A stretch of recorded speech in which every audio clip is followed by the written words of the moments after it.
Hello everyone, তোমাদের প্রত্যেককে স্বাগত জানাচ্ছি অজানা সত্যের আরও একটি ভয়ের হরর এপিসোডে। তোমাদের সঙ্গে রয়েছি আমি রাজর্ষি। বন্ধুরা, আজকের এই হরর এপিসোডে তোমরা শুনতে চলেছ একটি মাত্র ঘটনা। তবে আজকের এই ঘটনাটা বেশ বড় একটা ঘটনা আর বেশ জমজমাট একটা ঘটনা।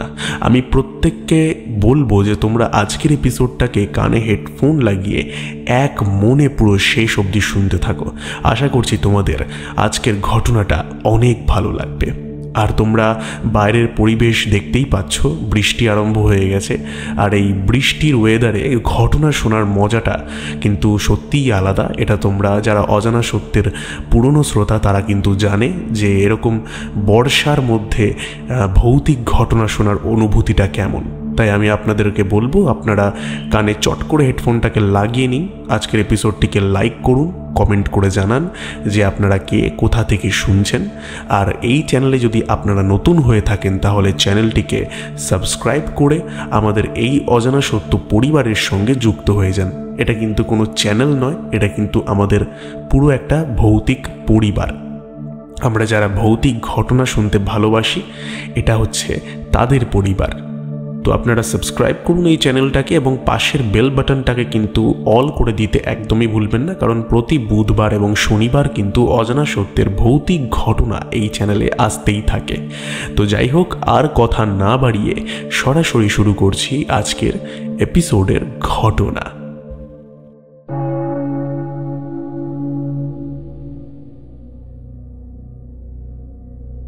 নমস্কার রাজর্ষিদা, আমার নাম সৌরভ। আমি বর্তমানে বাংলাদেশের গোপালগঞ্জ শহরে থাকি। এই ঘটনাটা যেটা আমি তোমাকে এখন লিখতে চলেছি এটি আমাকে বলেছে আমার এক বন্ধু যার নাম রাজ। সে যেরকম করে আমাকে বলেছিল আমি সেরকমভাবেই, অর্থাৎ তার ভাষ্য মতে ঘটনাটা লিখে পাঠালাম। ভালো লাগলে অবশ্যই পড়ে শুনিও। বেশি কথা না বাড়িয়ে শুরু করছি ঘটনা। কুড়িগ্রামের সেই দিনগুলো আমার জীবনের এক অন্যতম অদ্ভুত স্মৃতি হয়ে আছে। তখন এইচএসসি পরীক্ষা চলছে। পড়াশোনার চাপ, মানসিক টেনশন সব মিলিয়ে এক অস্থির সময়। হোস্টেলের ভিড়ভাট্টা, ঝগড়াঝাটি আর অশান্তি থেকে বাঁচার জন্যই আমি কলেজের কাছেই একটা ভাড়া বাসায় উঠে এলাম। ভেবেছিলাম শান্ত পরিবেশে পড়াশোনায় অনেকটা সুবিধাই হবে। বাসাটা ছিল সাদামাটা, একতলা বাড়ি। দেওয়ালে শ্যাওলা জমে রয়েছে। রাত হলেই চারপাশে যেন এক অদ্ভুত নিস্তব্ধতা নেমে আসে। বাড়িওয়ালা একজন বৃদ্ধ চাচা, খুবই সরল একজন মানুষ। তিনি প্রায় সন্ধ্যায় উঠোনে বসে বিড়ি টানতে টানতে এলাকার পুরনো গল্প করতেন।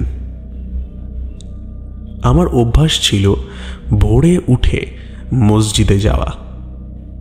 নামাজের সুরে মনটা শান্ত হয়, মনে হয় দিনের শুরুটা ভালো হলো। সেই মসজিদটা ছিল পুলিশের এসপি সাহেবের বাসার ঠিক বিপরীতে। লোকচক্ষুর ভিড় নেই। ভোরের চারপাশে শুধু কুয়াশা আর নীরবতা। সেই দিনও ঘুম ভাঙল আমার আজানের সুরে। চারিপাশে তখনও অন্ধকার। আকাশে ম্লান তারার আলো, বাতাসে হালকা শীত, যেন প্রতিটি শ্বাসে ঠান্ডা কাঁপুনি নেমে আসছে শরীরে। আমি অজান্তেই হাত ঘষে শরীর গরম রাখতে শুরু করলাম। গলির পথ দিয়ে হাঁটছি। চারিদিকে ভিজে মাটির গন্ধ। কুয়াশা ধীরে ধীরে ঘিরে ধরেছে। দূরে কোথাও কুকুর ডেকে উঠল, আবার থেমেও গেল।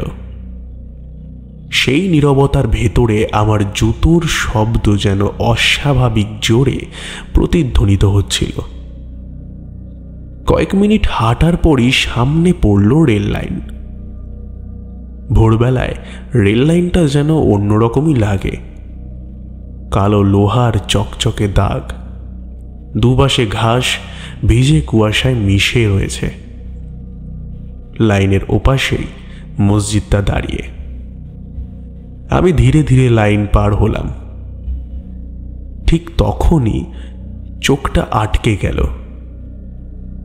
আমার সামনে কিছুটা দূরে একজন হাঁটছে, আলখাল্লা পরা, মাথায় টুপি।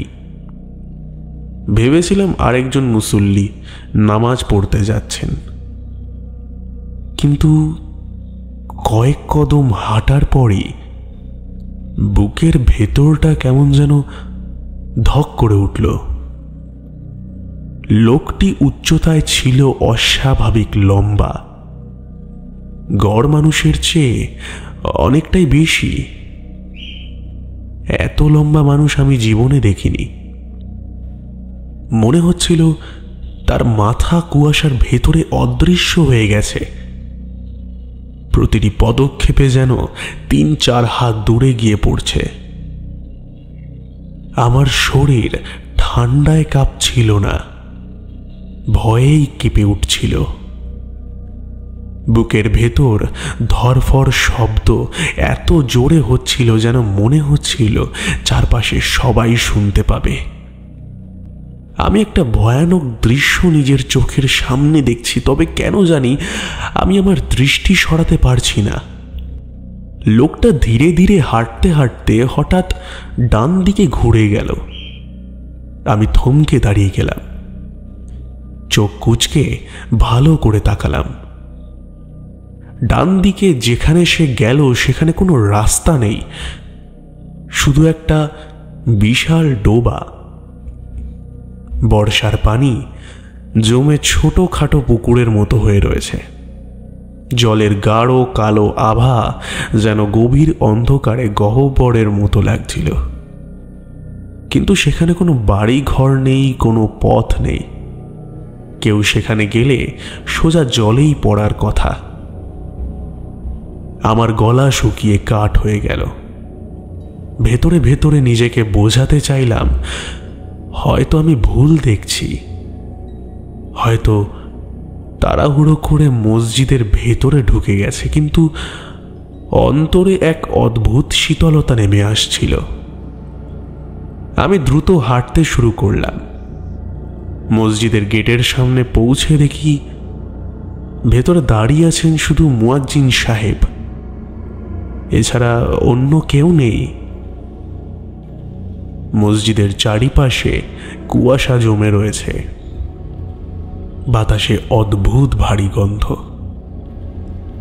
আমি অবাক হয়ে চারিপাশে তাকালাম। এসপি সাহেবের বাসার গেট তখনও বন্ধ। সেই বিশাল লোহার গেট খোলার সময় যে বিকট শব্দ হয়, তা আমি না শুনে যাব এটা অসম্ভব। প্রশ্নটা মাথার ভেতরে ধাক্কা দিতে লাগলো। আবার মেরুদণ্ড দিয়ে শীতল একটা স্রোত নেমে গেল। নামাজ শেষে আমি দ্রুত বেরিয়ে এলাম। রাস্তাটা এখনো আরো ভয়ার্ত লাগছিল। মনে হচ্ছিল কুয়াশার ভেতরে লম্বা মানুষটা এখনো কোথাও দাঁড়িয়ে আছে। আমার প্রতিটি পদক্ষেপ দেখছে। বাসায় ফিরে সাহস করে বৃদ্ধ বাড়িওয়ালার চাচাকে বললাম ঘটনাটা। চাচা চুপচাপ বিড়ি ধরালেন, তারপর ধোয়া ছেড়ে এক দৃষ্টিতে আমার দিকে তাকালেন। তার চোখে ছিল এক অদ্ভুত শূন্যতা। ধীরে ধীরে বললেন, তুমি একা নও বাবা। ওই মসজিদের আশেপাশে এমন এক লম্বা মানুষকে অনেকেই দেখেছে, ভোরবেলা কিংবা গভীর রাতে।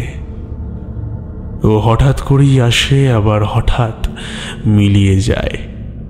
কোথা থেকে আসে আর কোথায় যায় তা কেউ জানে না।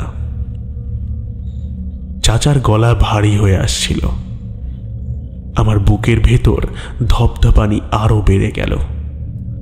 মনে হলো আমি যেন ভিন্ন জগতে ঢুকে পড়েছি, যেখানে সবকিছুই বাস্তব অথচ অবাস্তবের ছায়ায় মোড়া। সেই দিন রাতটায় আমি চোখে ঘুম আনতে পারিনি। কানে বারবার ভেসে আসছিল ভোরবেলার সেই নিস্তব্ধতা, অস্বাভাবিক পায়ের শব্দ আর কুয়াশার ভেতরে মিলিয়ে যাওয়া লম্বা মানুষের ছায়াটা। সেই ঘটনার পরের রাতটা আমি প্রায় জেগেই কাটালাম। চোখ বন্ধ করলেই ভেসে উঠছিল কুয়াশার ভেতরে হারিয়ে যাওয়া সেই অস্বাভাবিক লম্বা মানুষটির অবয়ব। ভোর হতে না হতেই বুকের ভেতরে এক অজানা ভয়ের স্রোত নেমে আসছিল। আবার যদি সেই অবয়ব সামনে পড়ে যায়? তবুও অভ্যাসের টানে আমি উঠে দাঁড়ালাম। নামাজ না পড়লে মন শান্ত হয় না। কিন্তু সেই দিন বেরোনোর সময় শরীরটা কেমন যেন ভারী লাগছিল, যেন প্রতিটা পদক্ষেপ টেনে নিয়ে যাচ্ছি। গলির ভেতর দিয়ে হাঁটছি, চারিপাশে ঘন কুয়াশা, হাত বাড়ালেও আঙ্গুল দেখা যায় না, ভেজা মাটির গন্ধ নাকে এসে লাগছে। হঠাৎই মনে হলো আমার পেছনে কারো একটা পায়ের শব্দ শোনা যাচ্ছে। আমি থেমে গেলাম। চারিদিকে কেবল কুয়াশার দেওয়াল, কোনো মানুষ নেই। আবার হাঁটতে শুরু করলাম। কিছু দূর যেতে না যেতেই আবার সেই একই শব্দ। একটা ভারী পা মাটিতে পড়ছে, যেন সেই পা মাটিতে পড়ায় পুরো মাটিটা কেঁপে উঠছে। আমার শরীরের লোম খাড়া হয়ে গেল। সাহস করে আমি পেছনে তাকালাম এবং দেখলাম পেছনে কেউ নেই, শুধু ধোঁয়াটে কুয়াশা আর নীরবতা। আমি দ্রুত পা চালালাম। রেল লাইন পার হয়ে ঠিক সেই জায়গায় এসেই আমি থামলাম যেখানে আগের দিন সেই লম্বা মানুষটা অদৃশ্য হয়ে গেছিল। আমি ডান দিকে তাকালাম এবং দেখলাম ডোবার কালো পানি একদম স্থির, কিন্তু মনে হলো কেউ যেন ঢেউ তুলছে। কুয়াশার ভেতরে একটা অবয়ব দাঁড়িয়ে আছে বলে মনে হলো। খুব দ্রুত চোখ মুছলাম এবং আবারও তাকালাম এবং দেখলাম সেখানে কেউ নেই। তবে বুকের ভেতরে দম বন্ধ হয়ে আসছিল। মনে হচ্ছিল কেউ অদৃশ্য হয়ে আমার ঠিক পাশেই হাঁটছে। মসজিদের সামনে এসে দেখি আজও ভেতরে কেউ নেই, শুধু মুয়াজ্জিন সাহেব রয়েছে। তার কণ্ঠস্বর অদ্ভুতভাবে ভারী শোনাচ্ছিল। গম্বুজের ভেতরে প্রতিধ্বনি হচ্ছিল। আমি নামাজ পড়তে দাঁড়ালাম, কিন্তু মনে হচ্ছিল আমার ডান দিকে আরো একজন দাঁড়িয়ে রয়েছে। চোখ তুলে তাকানোর সাহস পেলাম না। ঠান্ডা ঘামে শরীর ভিজে যাচ্ছিল। নামাজ শেষ করে দ্রুত বেরিয়ে এলাম। বাসায় ফেরার পথে সাহস করে আবার বাড়িওয়ালা চাচাকে সব বললাম। চাচা, আজ আবার অদ্ভুত শব্দ শুনলাম। মনে হলো কেউ পেছন পেছন হাঁটছিল, কিন্তু আমি কাউকে দেখতে পাইনি। চাচা বিড়ি ধরাতে ধরাতে থেমে গেলেন। তার চোখে হঠাৎ করেই ভয় নামল। তিনি নিচু গলায় বললেন, বাবা, ওসব বেশি উচ্চারণ করো না। এই এলাকার পুরনো লোকজন বলে বহু বছর আগে ওই ডোবার ধারে এক অদ্ভুত মানুষ মারা গিয়েছিল। কেউ বলেন উনি এক ফকির, আবার কেউ বলেন অন্য কিছু।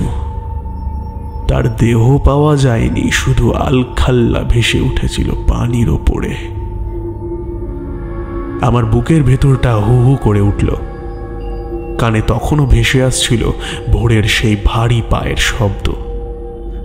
চাচা ফিসফিস করে যোগ করলেন, রাতে বা ভোরে ওই লম্বা মানুষকে দেখা যায়, কিন্তু কেউ কাছে যেতে পারে না। যারা কাছে যাওয়ার চেষ্টা করে তারা আর স্বাভাবিক থাকেনি। চাচার কথায় শরীর কাঁপতে লাগলো। মনে হচ্ছিল কুয়াশার ভেতর থেকেই কেউ আমাদের কথা শুনছে। আকাশে তখনও সূর্য উঠতে শুরু করেছে সবে, কিন্তু আমার কাছে ভোরটা আরো অন্ধকার লাগছিল। আমি ভেতরে ভেতরে বুঝতে পারছিলাম এই রহস্যময় লম্বা মানুষ শুধু একদিনের ঘটনা নয়, ও যেন এই জায়গার সাথে, এই মসজিদের সাথে চিরস্থায়ীভাবে বাঁধা। কিন্তু কেন? আর কতদিনই বা আমাকে এর মুখোমুখি হতে হবে? সেই ঘটনার পর প্রতিদিন মসজিদে যাওয়ার সময় বুকের ভেতরে ভয় জমে থাকত। চোখে না দেখলেও কানে ভেসে আসতো সেই অদৃশ্য পায়ের শব্দ, ডোবার ধারে অচেনা ছায়া। তবু আমি কাউকে কিছু বলতাম না, শুধু নিজের ভেতরে একটা অদ্ভুত চাপা আতঙ্ক নিয়ে দিন কাটাতাম। তো এমনই এক সকালে নামাজ শেষে মসজিদ থেকে বের হচ্ছি, হঠাৎ করেই দেখলাম কলেজের বন্ধু রায়ানও এসে হাজির। আমি অবাক হয়ে বললাম, আরে রায়ান, তুই এখানে? তোকে তো আগে কখনো দেখিনি। রায়ান কেমন যেন ফ্যাকাশে মুখে বলল, দোস্ত, আজকেই প্রথমবার আসছি, বাসায় ঘুম ভাঙলো না, তাই ভোরে হাঁটতে বেরোলাম। মসজিদের পথে আস্তে আস্তেই জানি না ভাই, কেমন যেন ভয় লাগছিল। আমি চুপ করে গেলাম। কেমন ভয়? জিজ্ঞেস করার আগেই ও নিজে থেকে বলল, তুই বিশ্বাস করবি কিনা জানি না, তবে একটু আগে রেল লাইন পার হওয়ার পর সামনে একজনকে দেখলাম, আলখাল্লা পরা, মাথায় টুপি, কিন্তু মানুষটা এত লম্বা যে আমার গায়ে কাঁটা দিয়ে উঠল। এক সময় দেখি সে ডান দিকে ঘুরলো, কিন্তু ভাই সেখানে তো কিছু নেই। আমি ভয়েতে দৌড়ে মসজিদে চলে এসেছি। রায়ানের কথায় আমার বুকটা ধক করে উঠল। চোখে মুখে ভয় আর ঘাম ঝরছিল ওর। তাহলে ব্যাপারটা শুধু আমার চোখেই সীমাবদ্ধ নয়, এটা সত্যি। পরদিন সাহস করে মসজিদের ইমামের সাথে কথা বললাম। ইমাম সাহেব বয়সে প্রবীণ, সাদা দাড়ি, কণ্ঠস্বর শান্ত। আমি সব ঘটনা তাকে খুলে বলাতেই তিনি দীর্ঘশ্বাস ফেললেন। তিনি বললেন, তুমি একা নও বাবা, আমি বহু বছর ধরে এই এলাকায় আছি। মসজিদের আশেপাশে এরকম অদ্ভুত ছায়া অনেক দেখা যায়। অনেকেই সেই লম্বা মানুষটাকে দেখেছে, কিন্তু তার রহস্য আজও অমীমাংসিত। আমি জিজ্ঞেস করলাম, তাহলে উনি কে? ইমাম সাহেব তাকালেন কুয়াশাচ্ছন্ন জানলার বাইরে। তারপর ধীরে ধীরে বললেন, আল্লাহই জানেন, তবে শোনা যায় বহু বছর আগে এই জায়গায় এক অজানা ফকির বাস করতেন। গভীর রাতে তিনি একাই নামাজ পড়তেন। একদিন তাকে আর খুঁজে পাওয়া যায়নি, শুধু তার আলখাল্লা ভেসে উঠেছিল ডোবার পানিতে। আমার শরীর কেঁপে উঠল। মনে হলো ভোরের কুয়াশার ভেতর এখনো সেই আলখাল্লার ছায়া ভেসে বেড়ায়। কিছুদিন পর পরীক্ষা শেষ হলো এবং এক রাতে আমি দেরি করে পড়াশুনো করছিলাম। জানলার ফাঁক দিয়ে বাইরের দিকে তাকিয়ে দেখি চারপাশ কুয়াশায় ঢেকে গেছে। বাতাসে অদ্ভুত ঠান্ডা শীতলতা। হঠাৎ করেই মনে হলো বাইরে কেউ যেন দাঁড়িয়ে রয়েছে। আমার বুকটা ধরফর করতে লাগলো। সাহস সঞ্চয় করে জানলার কাছে গিয়ে তাকালাম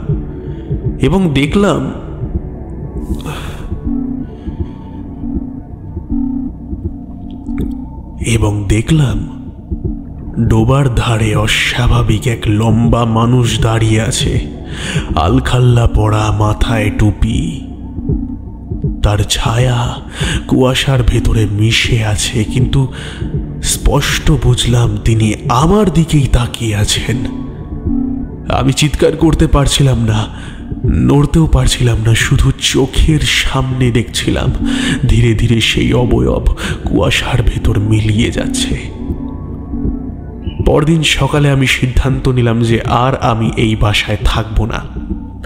পরীক্ষার বাকি দিনগুলো অন্য জায়গায় কাটালাম, কিন্তু আজও যখন গভীর রাতে চোখ বন্ধ করি মনে হয় অন্ধকার আর কুয়াশার ভেতর থেকে সেই অস্বাভাবিক লম্বা মানুষটা এখনো আমার দিকেই তাকিয়ে আছে। সে আসলেই মানুষ ছিল নাকি অন্য কিছু, তার উত্তর আমি কোনোদিন পেলাম না। শুধু এইটুকুই জানি, কুড়িগ্রামের সেই মসজিদের আশেপাশে আজও ভোরবেলায় অনেকেই অদ্ভুত এক লম্বা মানুষের ছায়া দেখতে পান। দাদা, এই ছিল ঘটনা। আশা করছি ঘটনাটা তোমার অনেক ভালো লেগেছে। যদি ভালো লাগে ঘটনাটা কিন্তু পাঠ করে শুনিও। আশা করছি এই ঘটনাটা প্রত্যেক শ্রোতা বন্ধুদের অনেক ভালো লাগবে। ভালো থেকো রাজর্ষিদা, এই পরিবার আরো বড় হয়ে উঠুক।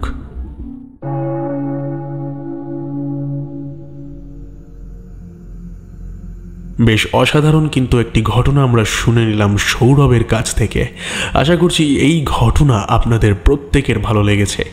ঘটনাটা যদি ভালো লেগে থাকে এবং যদি আমার উপস্থাপনা আপনাদের ভালো লেগে থাকে তাহলে কিন্তু অবশ্যই কমেন্ট করে জানাতে একদমই ভুলবেন না। যাই হোক, চলে যাচ্ছি এবার আমরা শাউট আউট পড়বে। তো আমি প্রত্যেকের কমেন্ট পড়ে শোনাচ্ছি। কমেন্ট করেছেন গীতা গোস্বাম, আমাদের সঙ্গে রয়েছেন জয় বাবা লোকনাথ ফ্যান ক্লাব, কমেন্ট করেছেন রিজু শিকদার, কমেন্ট করেছেন জবা দেবী, সৃজিতা ব্যানার্জি, আমাদের সঙ্গে রয়েছেন ডালি দেবনাথ, আমাদের সঙ্গে রয়েছেন আকাশ রয়, চুমকি পাত্র, বিদাস এফএফ, এমডি রয়, কমেন্ট করেছেন চুমকি ঘোষ, আমাদের সঙ্গে রয়েছেন অমিতা ঠাকুর, কমেন্ট করেছেন বাপ্পা নস্কর, আমাদের সঙ্গে রয়েছেন গোপাল বিশ্বাস। সকলকে অসংখ্য পরিমাণে ধন্যবাদ কমেন্ট করবার জন্য। আপনারা বেশি বেশি করে কমেন্ট করতে থাকুন, তাহলে পরের এপিসোডে আপনাদের নাম আমি পড়ে শোনাবো শাউট আউট পড়বে। তো আপনারা এইভাবেই ভালোবাসা দিতে থাকুন, আরও এই চ্যানেলটাকে বড় করে তুলুন। আশা করছি আজকের ঘটনা আপনারা গ্রহণ করেছেন, আপনাদের ভালো লেগেছে। দেখা হবে আবার পরের এপিসোডে। ততক্ষণের জন্য stay happy and stay safe এবং যুক্ত থাকুন আমাদের অজানা সত্যের সঙ্গে, কারণ অজানা সত্য মানেই রহস্যের এক অন্য দুনিয়া।